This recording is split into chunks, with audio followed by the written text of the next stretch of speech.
오늘의 말씀은 전도서 2장 12절에서 17절까지의 말씀입니다. 내가 돌이켜 지혜와 망령됨과 어리석음을 보았나니 왕 뒤에 오는 자는 무슨 일을 행할까? 이미 행한 지 오래전의 일일 뿐이니라. 내가 보니 지혜가 우매보다 뛰어남이 빛이 어둠보다 뛰어남 같도다. 지혜자는 그의 눈이 그의 머릿속에 있고 우매자는 어둠 속에 다니지만 그들 모두가 당하는 일이 모두 같으리라는 것을 나도 깨달아 알았도다. 내가 내 마음속으로 이르기를 우매자가 당한 것을 나도 당하리니 내게 지혜가 있었다 한들 내게 무슨 유익이 있으리요 하였도다. 이에 내가 내 마음속으로 이르기를 이것도 헛되도다 하였도다. 지혜자도 우매자와 함께 영원하도록 기억함을 얻지 못하나니 후일에는 모두 다 잊어버린 지 오래일 것임이라. 오호라, 지혜자의 죽음이 우매자의 죽음과 일반이로다. 이러므로 내가 사는 것을 미워하였노니 이는 해 아래에서 하는 일이 내게 괴로움이요 모두 다 헛되어 바람을 잡으려는 것이기 때문이로다. 네, 오늘 우리가 나눌 말씀은 전도서 2장 12절부터 17절까지의 말씀입니다. 전도자는 지혜를 탐구하는 사람이었습니다. 그러면서 전도자가 탐구한 내용은 지혜가 헛되다는 것인데, 그러면서 전도자가 던지는 질문은 그럼 왜 지혜가 헛될 수밖에 없는가 하는 것입니다.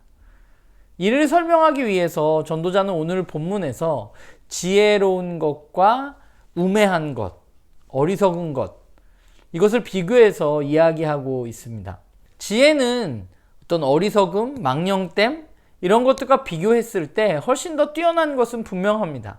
오늘 본문이 이야기하듯이 세상 속에서 지혜는 조금 더 빛과 같이 많은 것을 볼 수 있게 해주는 존재임에 분명합니다. 그런데 그럼에도 불구하고 지혜가 가지고 있는 한계가 있습니다. 그것은 무엇이냐 하면 바로 죽음입니다.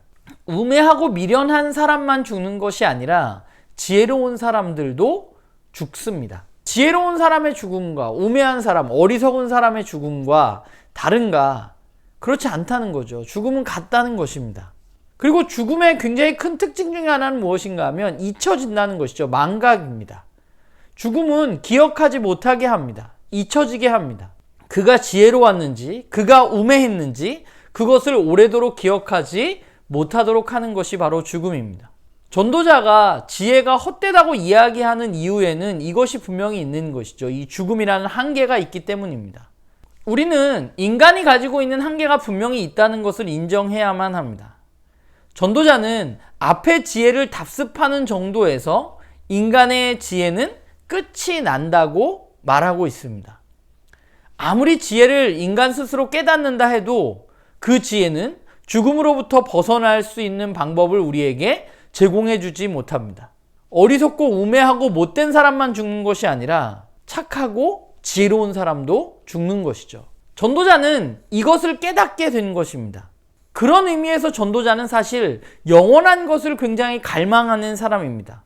그러나 자신이 취해온 지혜로, 인간으로부터 나온 지혜로는 절대 그럴 수 없다고 느끼게 되는 것, 그런 한계를 직면하게 되는 것, 그것이 바로 오늘 이 전도서의 전도자가 이해하고 말하고 있는 것입니다. 우리는 사람들이 가진 지혜와 지식에 굉장히 많은 기대를 합니다. 더 나은 사람이 더 좋은 세상을 만들 수 있을 것이라고 생각합니다. 물론 지혜로운 사람이 어리석은 사람보다는 낫습니다. 그런데 문제는 뭐냐면 지혜가 영원한 것을 가져올 수 없다는 것이죠. 그리고 그 지혜는 죽음이라는 한계가 있기 때문에 궁극적인 행복을 가져다 줄 수도 없는 것입니다.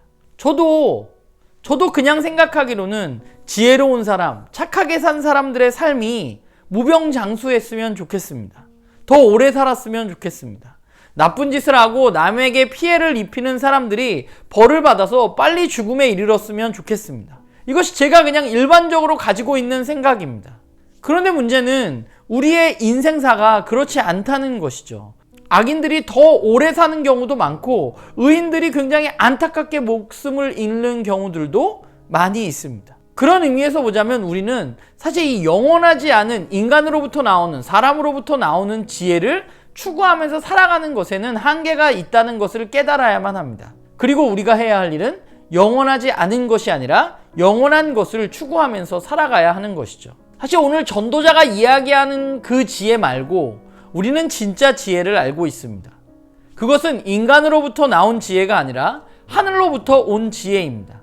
영원하지 않고 썩어서 없어질 것이 아니라 썩지 않고 쇠하지도 않고 영원한 우리는 지혜를 알고 있습니다.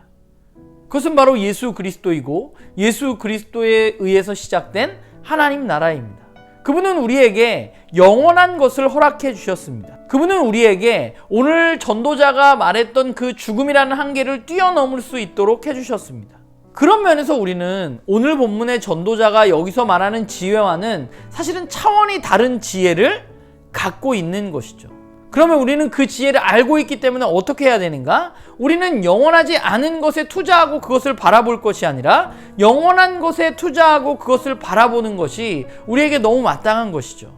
그렇기 때문에 우리가 예수 그리스도를 받아들이고 그분의 하나님 나라를 추구하며 살아가는 것은 우리의 삶을 굉장히 힘들게 하는 게 아니라 오늘 전도자의 입장에서 본다면 그것은 영원한 것이기 때문에 썩어 없어질 것이 아니기 때문에 우리는 올바른 삶을 살아가고 있는 것이죠. 썩어 없어질 것에 투자할 것이 아니라 썩지 않을 것에 투자하는 것, 그것이 바로 저는 참된 지혜라고 생각합니다. 바라기는 죽음이라는 어떤 한계를 극복한 예수 그리스도의 복음을 우리가 믿는다면 우리는 그 영원함에 우리를 투자하고 바라보고 그분께로 나아가는 우리 모두가 되기를 주님의 이름으로 부탁을 드립니다.